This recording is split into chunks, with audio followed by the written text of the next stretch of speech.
नमस्कार साथियों, स्वागत है आप लोगों का मिस्टर संस्कृत यूट्यूब चैनल पर। यदि आप लोग इस चैनल पर नए हैं तो चैनल को अवश्य ही सब्सक्राइब कर लें और यदि यह पाठ अच्छा लगा तो पाठ को अवश्य ही शेयर करें, लाइक करें और बेल आइकन जरूर दबा दें ताकि जो भी नई वीडियो, नई पाठ इस चैनल पर अपलोड हो आए उसका नोटिफिकेशन आप लोगों को मिलता रहे। तो पाठ को प्रारंभ करते हैं। सिर्फ 7वीं क्लास की जो एनसीईआरटी की इतिहास की जो पुस्तक है, उस पुस्तक का श्रृंखलाबद्ध तरीके से आज का जो हमारा पाठ है ये 5वां अध्याय का पाठ है। पिछले अध्याय में हमने देखा था कि दिल्ली का जो इतिहास है, यानी कि 12वीं शताब्दी से लेके 15वीं, वो देखा। उसके बाद देखे कि जब मुगल शासक दिल्ली पर आए और भारत में मुगल का जब शासन हुआ 1526 में, जब पानीपत का युद्ध, प्रथम पानीपत का युद्ध जब इब्राहिम लोदी के साथ बाबर का हुआ, उसके बाद मुगल सल्तनत के हाथ में कैसे ये जो देश का छोटा छोटा हिस्सा था, जो छोटा छोटा अंश था, वो कैसे उसके हाथ में गया था, ये हम लोगों ने पिछले पार्ट में देख चुके हैं। ठीक है। आज का जो हमारा पार्ट है ये जनजातियां जनजातियां खनाब दोष और एक जगह बसे हुए समुदाय। यानी कि भारत में अनेक प्रकार की जनजातियां आज भी पाई जाती है, वर्तमान में भी है और भूत में भी थी। तो उन जातियों जनजातियों में कैसा, मतलब जो जनजातियां थी भारत में, वो सभी प्रदेश में, सभी स्थान पे भिन्न भिन्न तरीके से रहती थी। कुछ उसमें जो है एक स्थान पे रहने वाली जनजातियां थी, कुछ जो है घुमंतू जनजातियां होती थी, कुछ जो है बहुत जंगल में ही रहते थे, ऐसे जनजातियां भी थे। तो आज का जो हमारा पाठ है ये जनजातियां खनाब दोष और एक जगह बसे हुए समुदाय, जो एक जगह बसे हुए समुदाय हैं और जनजातियां खनाब दोष इत्यादि के बारे में आज का हमारा पाठ है। अध्याय 2, 3 और 4 में आपने देखा कि किस प्रकार राज्यों का उत्थान और पतन हुआ। इस उठापटक के बीच ही कलाओं, दस्तकारियों और उत्पादक गतिविधियां की नई किस्में शहरों और गांवों में फल फूल रही थी। एक लंबे अंतराल में कई महत्वपूर्ण राजनीतिक, सामाजिक और आर्थिक परिवर्तन हुए, लेकिन सामाजिक परिवर्तन हर जगह एक समान नहीं थे, क्योंकि अलग अलग किस्म के समाज अलग अलग तरीकों से विकसित हुए। ऐसा कैसे और क्यों हुआ, यह समझना महत्वपूर्ण है। इस उपमहाद्वीप के बड़े हिस्से में समाज वर्ण के नियमानुसार पहले से ही विभाजित था। ब्राह्मण द्वारा सुझाए गए ये नियम बड़े बड़े राज्यों के राजाओं द्वारा स्वीकार किए गए थे। इससे ऊंच और नीच तथा अमीर और गरीब के बीच का फासला बढ़ा। दिल्ली के सुल्तान और मुगलों के काल में श्रेणीबद्ध समाज ज्यादा जटिल हो गया था। देखिए, पहले के टाइम में क्या था कि जो ब्राह्मण होते थे वो जो है जातियों को अलगाव करते थे, काम के आधार पर होता था। और कुछ उसमें जो है जो ऊंची जाति होती थी, जिसको क्षत्रिय हो गए, ब्राह्मण हो गए, इन सबको थोड़ा उस टाइम में विशेषता दिया जाता था। तो इस प्रकार से समाज के द्वारा कुछ ऐसी जनजातियां, कुछ ऐसे लोग होते थे जो उस रूल्स को नहीं फॉलो करते थे, जिसे जनजातियां घोषित कर दिया गया था। ठीक है ना, वही जनजातियां आज भी है जो उनके रूल्स को नहीं फॉलो करते थे, उनके नियम का पालन नहीं करते थे। वो बोले कि भाई हम आपका नियम पालन नहीं करेंगे, हम अलग रहेंगे, हम इस समाज के नहीं हैं। तो उस समाज से हटकर कहीं दूर बस गए, कहीं दूर जंगल में चले गए, या फिर घूम घूम कर अपना गुजारा करने लगे। तो जो स्वतंत्र होकर जीना चाहते थे, उसी को जो है समाज जनजाति घोषित कर दिया। बड़े शहरों से परे जनजातीय समाज। अब बड़े शहर जो थे उस समय में, कुछ ऐसे बड़े बड़े जो शहर है वो भी उभरे थे। ठीक है ना, जैसे दिल्ली हो गया। ठीक है, ये सब बड़े बड़े शहर जो है उस समय में उभरे थे। अलबत्ता दूसरी तरह के समाज भी उस समय मौजूद थे। उपमहाद्वीप के कई समाज ब्राह्मणों द्वारा सुझाए गए सामाजिक नियमों और कर्मकांडों को नहीं मानते थे और ना ही वे कई असमान वर्गों में विभाजित थे। अक्सर ऐसे समाजों को जनजातियां कहा जाता रहा है। जैसे कि मैंने आपको अभी बताया कि जो लोग, उनके नियम, उनका जो रूल्स है, उनका जो सिद्धांत है, उनके सिद्धांत को नहीं मानते थे, उसके समाज में जो रूल्स है उसको नहीं फॉलो करते थे, तो ऐसे लोगों को जनजातीय घोषित कर दिया गया था प्राचीन काल में। वही जो परंपरा है आज भी वर्तमान में भी चली हुई आ रही है। तो प्राचीन काल में जो लोग इनके रूल्स या नियम को नहीं फॉलो किए, उन्हीं को जनजाति घोषित कर दिया गया। प्रत्येक जनजाति के सदस्य नातेदारी के बंधन से जुड़े होते थे। कई जनजातियां खेती से अपना जीविकोपार्जन करती थी। कुछ दूसरी जनजातियां के लोग शिकारी, संग्राहक या पशुपालक थे। प्रायः वे अपने निवास स्थान के प्राकृतिक संसाधनों का पूरा पूरा इस्तेमाल करने के लिए इन गतिविधियों का मिला जुला रूप अपनाते थे। कुछ जनजातियां खनाबदोश थी और वे एक जगह से दूसरी जगह घूमती रहती थी। जनजातियां समूह संयुक्त रूप से भूमि और चारगाहों पर नियंत्रण रखते थे और अपने खुद के बनाए नियमों के आधार पर परिवारों के बीच इनका बंटवारा करते थे। इस उपमहाद्वीप के विभिन्न हिस्सों में कई बड़ी जनजातियां फली फूली। सामान्यतः ये जंगलों, पहाड़ों, रेगिस्तानों और दूसरी दुर्गम जगहों पर निवास करती थी। कभी कभी जाति विभाजन पर आधारित अधिक शक्तिशाली समाजों के साथ साथ उनका टकराव होता था। कई मायनों में इन जनजातियों ने अपनी आज़ादी को बरकरार रखा और अपनी अलहदा संस्कृति को बचाए, लेकिन जाति आधारित और जनजातीय समाज दोनों अपनी विविध किस्म की जरूरतों के लिए एक दूसरे पर निर्भर भी रहे। टकराव और निर्भरता के इस संबंध ने दोनों तरह के समाजों को धीरे धीरे बदलने का काम भी किया। अब जैसे ही ये लोग समाज से बिछड़ने लगे, समाज से अलग हो गए, तो ऐसा तो नहीं है कि समाज से अलग हो जाएंगे तो आपका काम उससे नहीं होगा, उसका काम आपसे नहीं होगा। काम तो है ही। भले ही आप उसके नियम जो है उसको फॉलो नहीं किए, समाज से अलग हो गए, तो दोनों एक दूसरे के साथ दोनों का टकराव भी होता था। और कोई भी जरूरत होती थी, कोई जरूरत का काम होता था, तो दोनों एक दूसरे का सहायता भी प्रदान करते थे। जनजातीय लोग कौन थे? आखिर ये जनजातीय थे कौन? कौन समाज से अलग हुए? कौन आजाद होकर जीना चाहते थे? समकालीन इतिहासकारों और मुसाफिरों ने जनजातियों के बारे में बहुत कम जानकारी दी है। कुछ अपवादों को छोड़ दें तो जनजातीय लोग भी लिखित दस्तावेज नहीं रखते थे। यदि कोई ऐसा सामान्य अपवाद है जो जानने को मिलता है कि जनजातियों के पास दस्तावेज होता था, यदि उसको छोड़ देते तो जो जनजातियां थी वो भी दस्तावेज नहीं रखते थे। लेकिन समृद्ध रीति रिवाजों और वाचिक मौखिक परंपराओं का वे संरक्षण करते थे। ये परंपराएं हर नई पीढ़ी का विरासत में मिलती थी। आज की इतिहासकार जनजातियों का इतिहास लिखने के लिए इन वाचिक परंपराओं का इस्तेमाल करते हैं। देखिए, प्राचीन काल में जो है, अभी एग्जाम में पूछ सकता है, क्या जनजातियों के पास जनजातियों से अभिलेख या फिर जो पांडुलिपि है मिली है? बिल्कुल नहीं। जनजातियां जो है उनका ना तो कहीं पे कोई अभिलेख मिला है, ना ही कहीं पे कोई पांडुलिपि मिला है। जनजाति जो है अपनी वाचिक परंपरा या फिर उसका जो रीति रिवाज है, वाचिक की मौखिक जो रीति रिवाज है, परंपरा है, रीति रिवाज और या जो वाचिक मौखिक परंपरा है, उसको जो है वो संरक्षित करके आज तक आ रहा है। तो उसी के अनुसार जो है इतिहासकार वो जो है निर्धारण करते हैं। ठीक है। जनजातीय लोग भारत के लगभग हर क्षेत्र में पाए जाते थे। किसी भी एक जनजाति का इलाका और प्रभाव समय के साथ साथ बदलता रहता था। कुछ शक्तिशाली जनजातियों के बड़े इलाकों पर नियंत्रण था। पंजाब में खोखर जनजाति 13वीं और 14वीं सदी के दौरान बहुत प्रभावशाली थी। यहाँ बाद में गट्खर लोग ज़्यादा महत्वपूर्ण हो गए। इनके मुखिया कमाल खान गट्खर, ठीक है ना, इनके जो मुखिया थे वो कौन थे? कमाल खान गट्खर को बादशाह अकबर ने मनसबदार बनाया था। मुल्तान और की प्रभुत्व अत्यंत विस्तृत क्षेत्र पर था। उत्तर पश्चिम में एक और विशाल जनजातीय थी एवं शक्तिशाली जनजाति थी बलोच। ये लोग अलग अलग मुखियों वाले कई छोटे छोटे कुलों में बटे हुए थे। पश्चिमी हिमालय में गड्डी गरेडियां की जनजातियां रहती थी। उपमहाद्वीप के सुदूर उत्तर पूर्वी भाग पर भी नागा, अहोम और कई दूसरी जनजातियों का पूरी तरह प्रभुत्व था। मौजूदा बिहार और झारखंड के कई इलाकों में 12वीं सदी तक चेर सरदार शाहियों का उदय हो चुका था। बादशाह अकबर के प्रसिद्ध सेनापति राजा मान सिंह ने 1591 में चेर लोगों पर हमला किया और उन्हें परास्त किया। उन्हें लूटकर अच्छा खासा माल इकट्ठा किया गया, लेकिन वे पूरी तरह अधीन नहीं बना पाए। अंग्रेज के समय, औरंगजेब के समय में मुगल सेनाओं ने चेर लोगों के कई किलों पर कब्जा किया और इस जनजातियों को अपने अधीनस्थ बना लिया। इस क्षेत्र में रहने वाले महत्वपूर्ण जनजातियों में मुंडा और संथाल थे, यद्यपि ये उड़ीसा और बंगाल में भी रहते थे। तो इस प्रकार से बताया गया है कि किस क्षेत्र में कौन सी जनजाति रहती थी। हिमालय का जो क्षेत्र है उसमें गड्डी गिरियाँ रहती थी। बिहार झारखंड जो मौजूदा है उसमें चेर रहा करता था, जिसे मुंडा और संथाल जो कहते हैं, ठीक है ना। उधर जो है पंजाब की तरफ, पंजाब का जो क्षेत्र था, पंजाब की तरफ जो है गट्खर लोग रहते थे। ठीक है।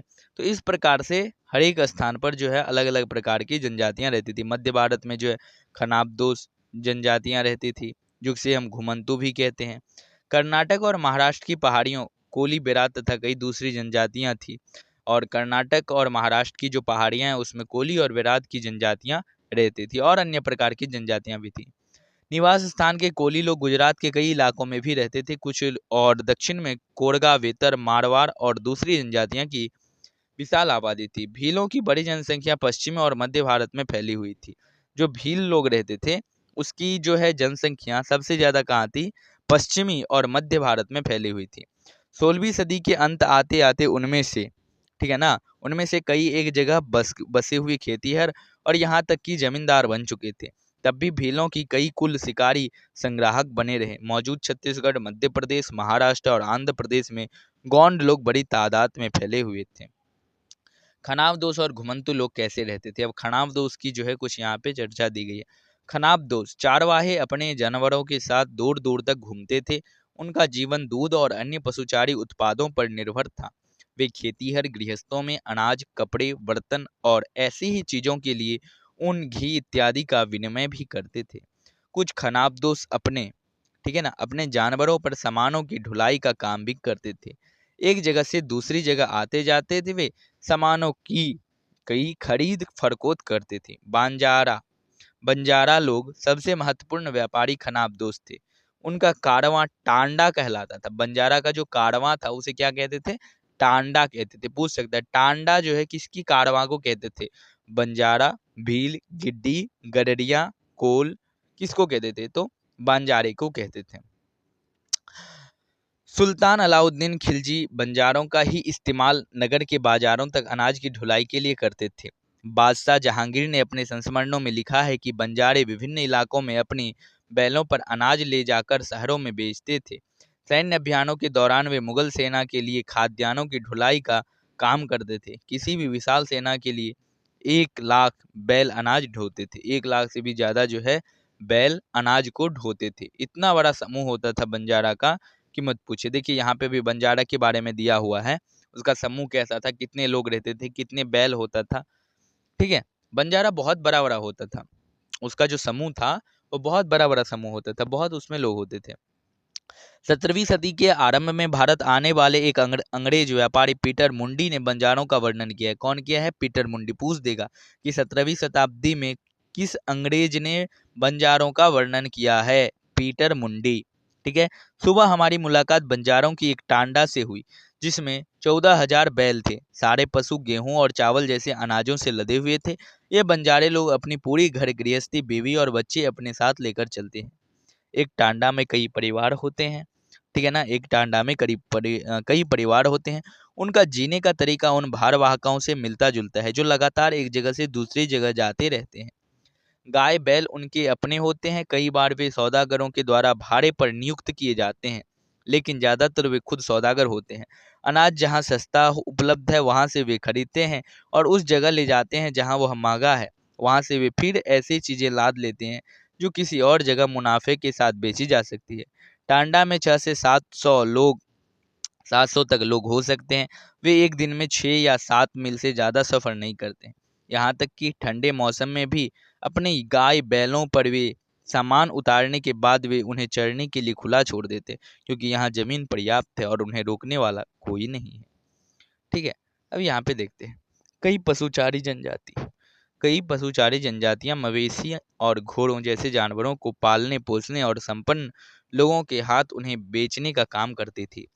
छोटे मोटे फेरी वालों की विभिन्न जातियां भी एक गांव से दूसरे गांव भ्रमण करती थी। ये लोग रस्सी, सरकंडे की चीजें, फूस की चटाई और मोटे बोरे जैसे माल बनाते और बेचते थे। कभी कभी भिक्षुक लोग भी घुमंतू सौदागरों का काम करते थे। नर्तकों, गायकों और अन्य तमाशबीनों की भी जातियां थी जो विभिन्न नगरों और गांवों में कमाई के लिए अपनी कला का प्रदर्शन करती थी। बदलता समाज, नई जातियां और श्रेणियां। जैसे जैसे अर्थव्यवस्था और समाज की जरूरतें बढ़ती गई, नए हुनर वाले लोगों की आवश्यकता पड़ी। वर्णों, ठीक है, वर्णों के भीतर छोटी छोटी जातियां उभरने लगी। उदाहरण उदाहरण के लिए ब्राह्मणों के बीच नई जातियां, ठीक है, ब्राह्मणों के बीच नई जातियां सामने आई। दूसरी ओर कई जनजातियां और सामाजिक समूहों को जाति विभाजित समाज में शामिल कर लिया गया और उन्हें जातियों का दर्जा दे दिया गया। विशेषज्ञता प्राप्त शिल्पियों, सुनार, लोहार, बढ़ई और राजमिस्त्री को भी ब्राह्मणों द्वारा जातियां के रूप में मान्यता दे दी गई। वर्ण के बजाय जाति समाज के संगठन का आधार बनी। जाति पर विचार विमर्श है। कुछ यहाँ पे जाति पे जो है विचार विमर्श दिया है, इसको देख लेते हैं। वर्तमान तमिलनाडु के तिरुचिरापल्ली तालुक में स्थित उड़ियाकोंडन उदयार के 12वीं शताब्दी के अभिलेख में ब्राह्मणों की एक सभा के विचार विमर्श का वर्णन मिलता है। वे रत्करों शाब्दिक अर्थ बनाने वाले लोग की समाज की स्थिति पर विचार विमर्श कर रहे थे। उन्होंने उन्होंने इस जाति की कामकाज तय किए जिनमें वास्तुकला, रथों और गाड़ियों का निर्माण, मंदिर द्वारा बनाना, मूर्तियां स्थापित करना, बलि के लिए लकड़ियां से बने सामान तैयार करना, मंडप बनाना और राजा के लिए जेवर बनाना शामिल थे। ठीक है। अब देखिए यहाँ पे 11वीं और 12वीं सदी तक आते आते क्षत्रियों के बीच नए राजपूत गोत्रों की ताकत में काफी इजाफा हुआ। वे हून, चंदेल, चालुक्य और कुछ दूसरी वंश परंपराओं से आते थे। इनमें से कुछ पहले जनजातियां में आते थे और बाद में कई कुल राजपूत मान लिए गए। धीरे धीरे उन्होंने पुराने शासकों की जगह ले ली। विशेषतः कृषि वाले क्षेत्रों में यहाँ कई तरह के परिवर्तन हो रहे थे और शासकों ने शक्तिशाली राज्यों के निर्माण में अपनी संपदा का इस्तेमाल किया। ठीक है। शासकों के रूप में राजपूत गोत्रों के उदय के उदाहरण का जनजातीय लोगों ने अनुसरण किया। धीरे धीरे ब्राह्मणों के समर्थन से कई जनजातियां जाति व्यवस्था का हिस्सा बन गई, लेकिन केवल प्रमुख जनजातीय परिवार ही शासक वर्ग में शामिल हो पाए। उनकी बहुसंख्यक आबादी समाज की छोटी जातियों में ही जगह बना पाई। दूसरी तरफ पंजाब, सिंध और उत्तर पश्चिमी सरहद की प्रभुत्वशाली जनजातियां ने काफी पहले इस्लाम को अपना लिया था। वे जाति व्यवस्था को नकारते रहे। सनातनी हिंदू धर्म के द्वारा प्रस्तावित गैर बराबरी वाली सामाजिक व्यवस्था इन इलाकों में बड़े पैमाने पर स्वीकार नहीं की गई।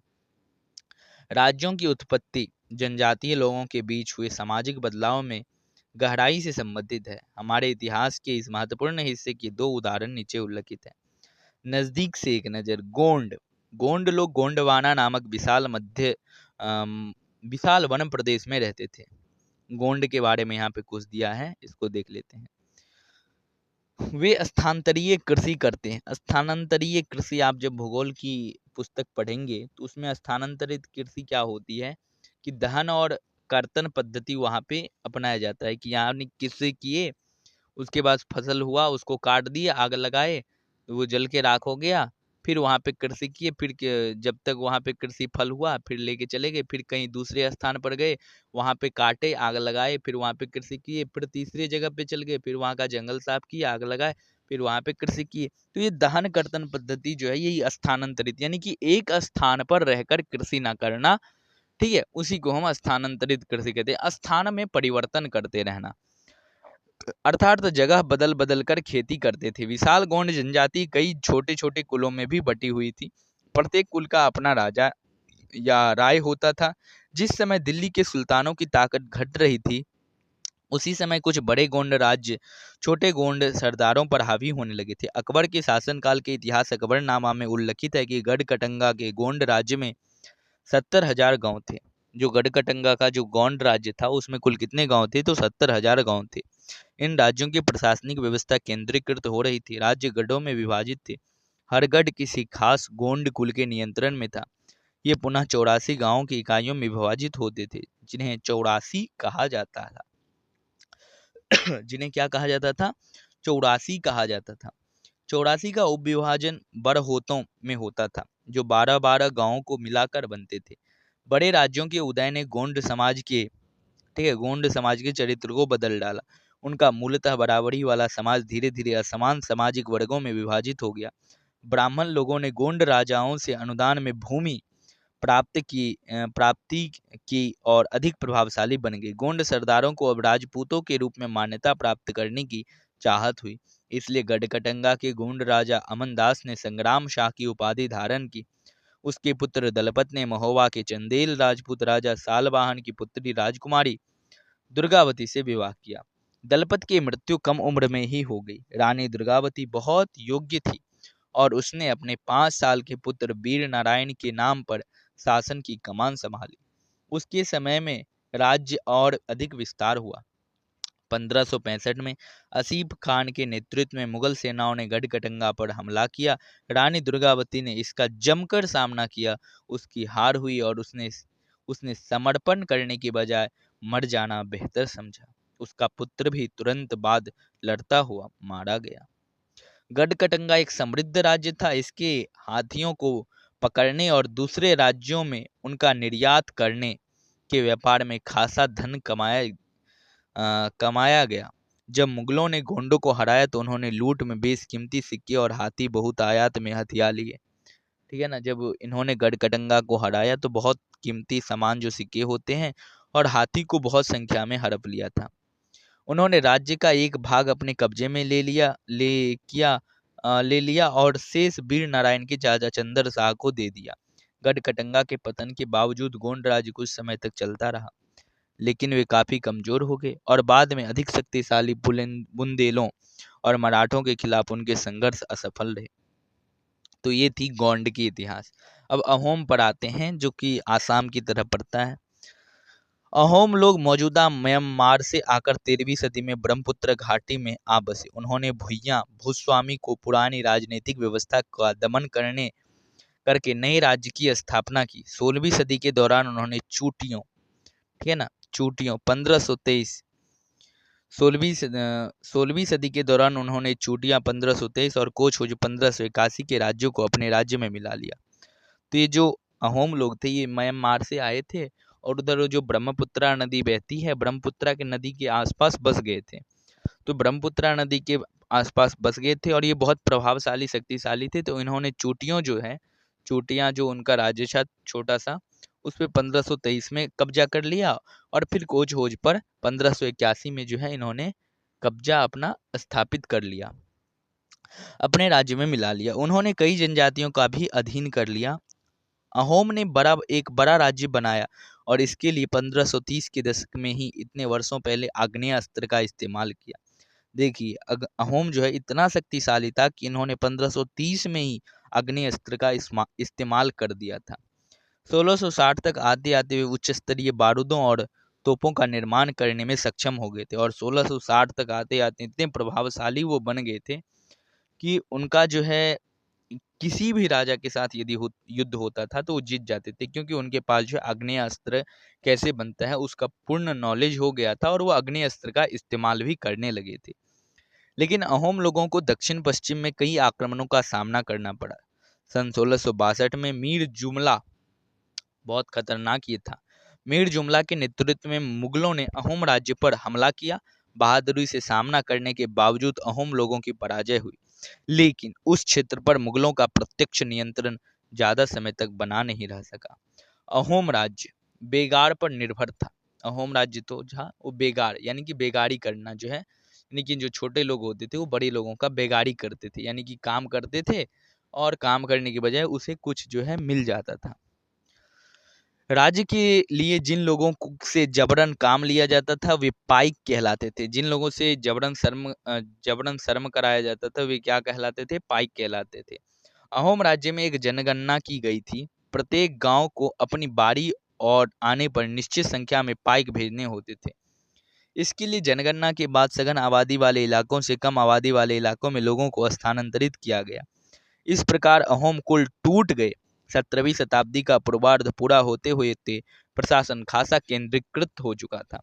लगभग सभी वयस्क पुरुष युद्ध के दौरान सेना में अपनी सेवाएं प्रदान करते थे।